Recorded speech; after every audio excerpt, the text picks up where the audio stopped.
ఈ YCP Paytm పిచ్చనా కొడుకులు పునర్వికాతో ఆ యొక్క సహాయం ఈ వైసీపీ చేసినట్టుగా క్రెడిట్ చోరీ దిగుతుందండి.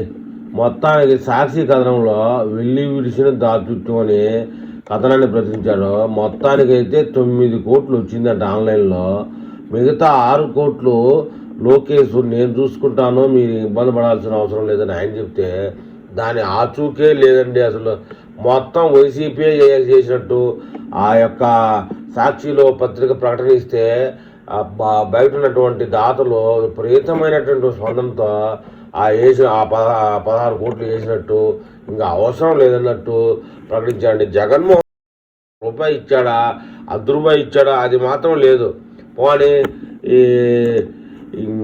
లోకేష్ బాబు ఇచ్చినటువంటి 6 కోట్ల రూపాయలకి వేసాడా అది లేదు. వీళ్ళ ఇష్టం అండి. క్రెడిట్ చోరీలో నెంబర్ 1 కేటుగాడనే మన మాజీ ముఖ్యమంత్రి.